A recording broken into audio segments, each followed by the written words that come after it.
Bonsoir les élèves du deuxième bac PC et deuxième bac SVT. On continue toujours avec les exercices de la probabilité et on va traiter quelques examens nationaux à partir de la partie numéro 5.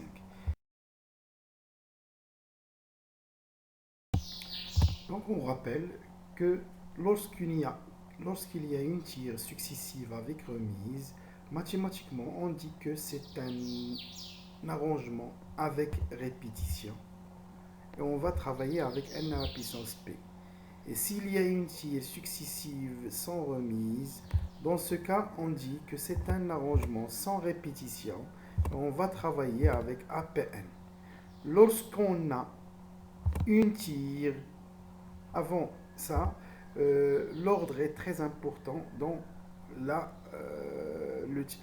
un tir successif, soit avec remise ou bien sans remise. Attention, l'ordre est important. Et maintenant, lorsqu'il y a une tire simultanée, cela veut dire que c'est une combinaison et on va travailler avec CPN. Ici, l'ordre n'est pas important. Attention, en mathématiques, où ça veut dire la réunion et se traduit en termes du cardinal par plus. Et c'est l'intersection et se traduit en termes du cardinal par le produit. Aussi, n'oubliez pas que la probabilité de E est égale cardinal de E sur cardinal de oméga lorsqu'il y a une équiprobabilité. On commence.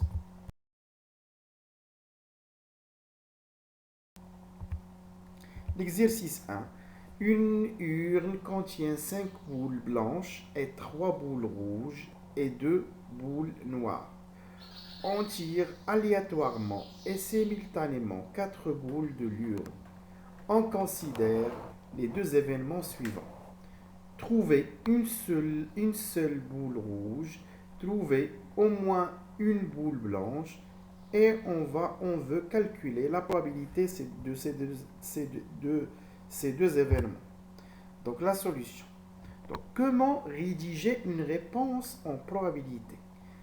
Premièrement, on a une urne qui contient 5 boules blanches, 3 boules rouges et 2 boules blanches. Donc on doit tracer l'urne. Donc qui contient 5 boules blanches, 3 boules rouges et 2 boules noires. On va voir maintenant comment on veut tirer ces boules.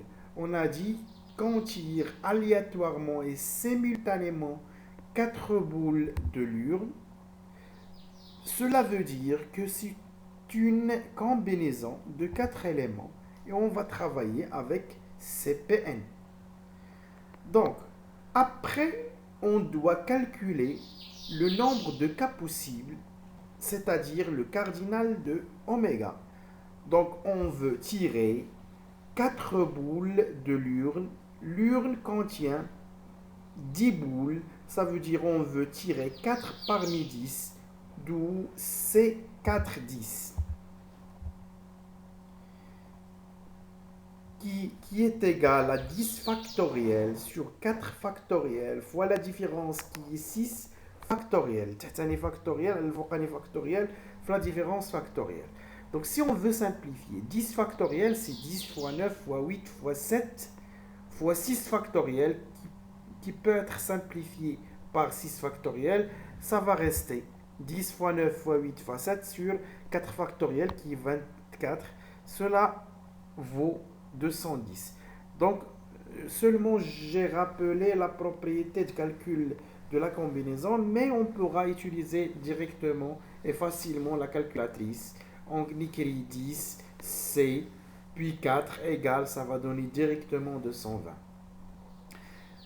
Après le traçage de l'urne, la traduction de la façon qu'on veut tirer les boules, le calcul du cardinal de oméga. Après tout cela, on va écrire la première question. Donc la première question ne peut pas être écrite avant de poser ces notions principales. Donc premièrement, on veut calculer la probabilité de A. C'est quoi A? c'est trouver une seule boule rouge. Attention, on a dit qu'on veut tirer 4 boules. Parmi ces 4 boules, l'événement A dit qu'on veut trouver une seule boule rouge. Ça veut dire avoir une seule boule rouge et les 3 autres blanches ne doivent pas être rouges. Pour cela, on va écrire R bar, ça veut dire non rouge. Donc, si on veut lire ceci, le cardinal de A, donc on veut une boule rouge, une boule parmi les rouges, c'est-à-dire C1 parmi 3. Et ça veut dire le produit C3 parmi les non rouges qui sont 7. Et on calcule, ça va donner 105. Puis on va calculer la probabilité de A selon la règle P de A égale cardinal de A sur cardinal de oméga qui vaut 105 sur 210 qui est 1 sur 2.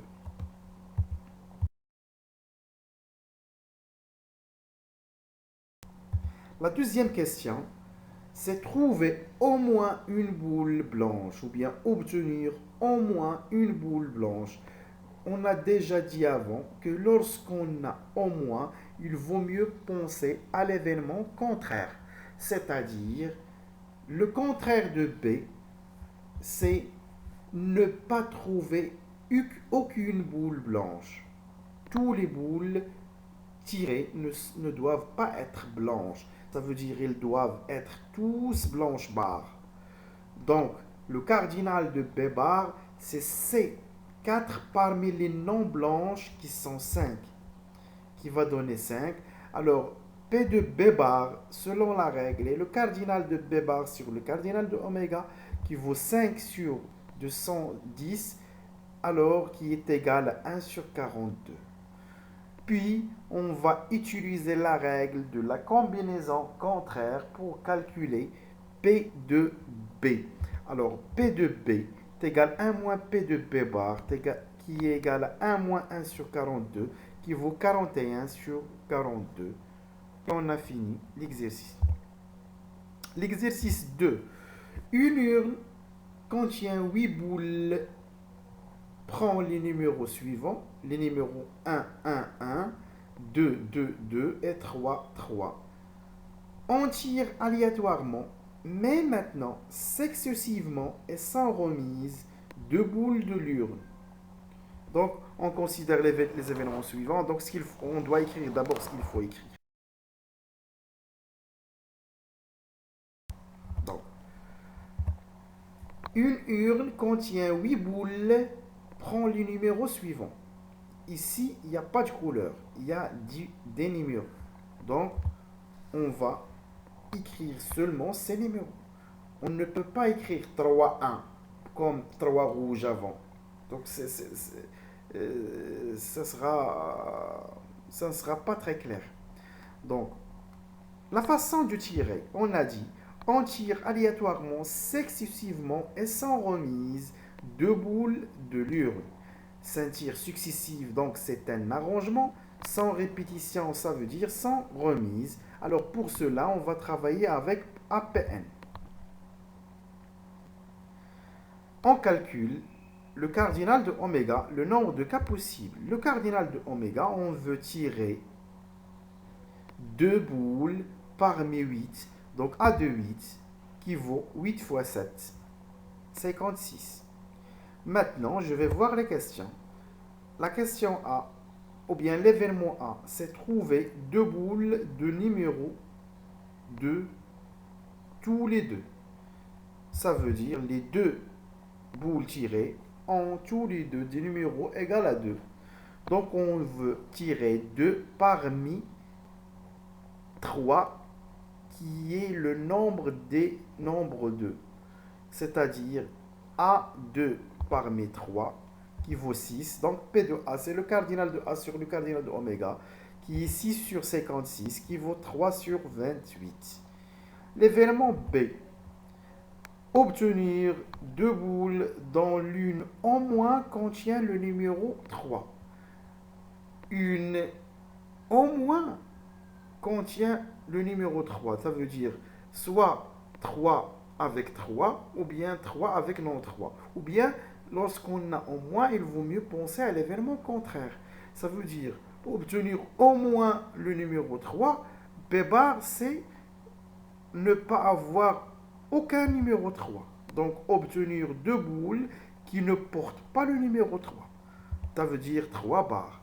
Alors, cardinal de B bar, c'est A2 parmi les non 3 qui sont 6, qui vaut 30. Donc, P de B bar, c'est le cardinal de B bar sur le cardinal de oméga, qui vaut 30 sur 56, qui est égal à 15 sur 28.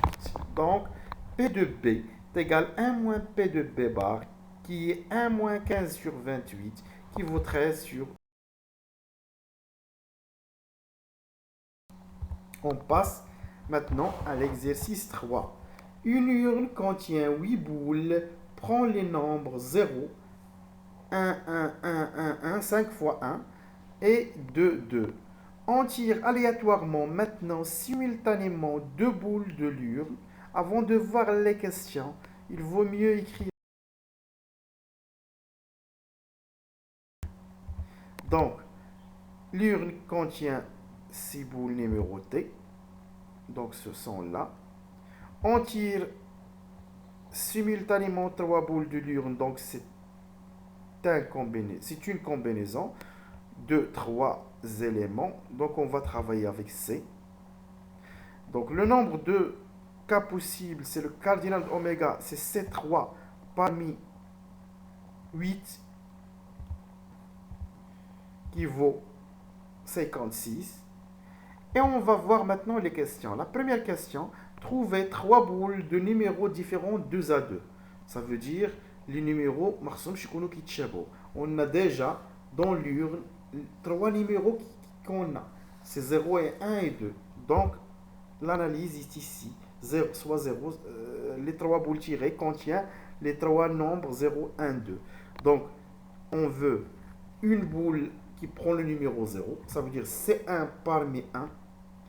Et ça veut dire fois C1 parmi les boules qui portent le numéro 1 qui sont 5. Donc C1 parmi 5 fois C1 parmi les boules qui portent le numéro 2 qui sont 2. Donc C1 parmi 2. C'est-à-dire C1 parmi 1 fois C1 parmi 5 fois C1 parmi 2 qui vaut 10. C'est-à-dire P de A, c'est le cardinal de A sur le cardinal de oméga qui est 10 sur 56 qui vaut 5 sur 28. Maintenant, B. La somme des numéros sur les boules tirées égale 5. Pour avoir une somme égale à 5 par 3 boules, qui sont les possibilités? Donc, soit 2, on tire une boule qui porte le numéro 2, la deuxième qui porte le numéro 2 et la troisième porte le numéro 1. Donc, c'est le cas qu'on a pour avoir une somme 5. Donc, on doit tirer deux boules qui portent le numéro 2. Donc, C2 parmi 2. Et ça veut dire fois C1 parmi les boules qui portent le numéro 1, ce sont 5. Donc, C1 parmi 5. Donc, C2 parmi 2 fois C1 parmi 5 qui vaut 5. D'où le P de B, c'est le cardinal de B sur le cardinal de oméga. Qui vaut 5 sur 55. 56.